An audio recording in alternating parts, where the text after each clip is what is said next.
Hey y'all, the teacher here. Next, let's talk about becoming confident in your ability to care for a home. If you don't want that responsibility and you're thinking maybe you should still rent. Right? If you still have friends coming over that are beating things up, or you might move in 8 months, or your career and your relationships are in such a place you don't know what the near-term future brings, then the extra cost of renting might be worth the lower commitment. But if you do want to buy, you can. If you're not stuck, if life changes happen, we can sell. And you don't have to mow the lawn or fix the plumbing. You just have to call the plumber.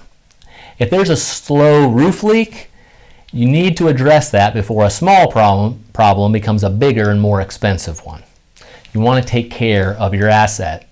And here's 4 easy to remember categories of things that you need to address. I'm going to call them fire, water, air, and earth. First, preventing a fire. Right? Check your fire extinguisher.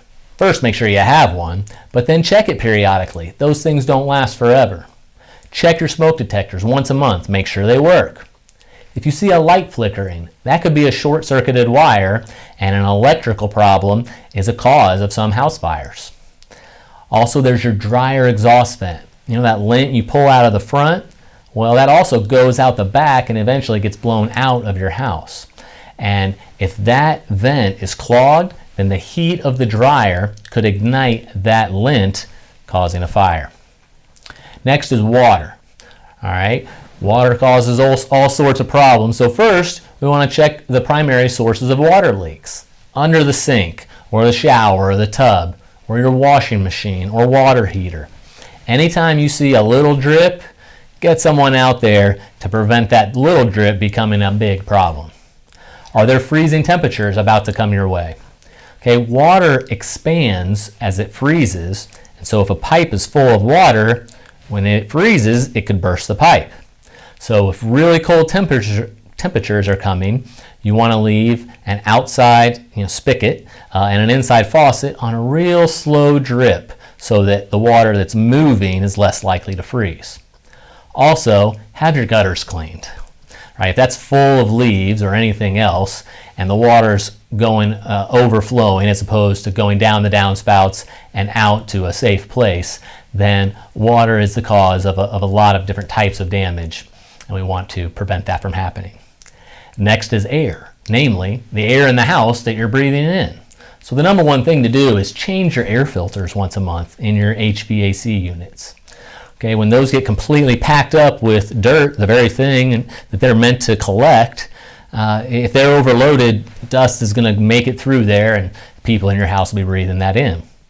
Also, service the HVAC units once a year. Have a professional come out, and not only will that make them last longer, and they're one of the more expensive things to replace in your house, but also keep the air quality better overall. If you ever find any bit of mold in the house, get out the bleach or get somebody over there to kill that and clean that right away so that people aren't breathing in potentially lung-damaging mold. And lastly is just dust, right? Don't let it go a decade without dusting your house. Again, not only is that for the air you breathe, but your appliances will last longer, and build up and grime all throughout your house gets a little bit worse if you never ever dust. Lastly would be earth. All right, the first thing is earth or wood contact with your house. You'll notice at the base there's concrete. You don't have dirt piling right up against any wood paneling, and you don't want a shrub or a tree to physically be touching your house.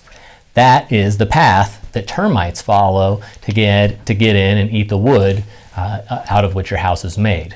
So no shrubbery or dirt touching any other wood that makes up your house. You also want to check the foundation. If water or a dog digging or anything else gets a deeper and deeper hole around your foundation, that could eventually lead to some very expensive problems. And while you're at it, check the deck and any other exterior structures for stability, as that wood may not last forever. So don't be intimidated by this. 100 million people can do this, and you can too. You just have to decide to do it. Click the button at newhousetracker.com. Let's meet and get you from questions to keys.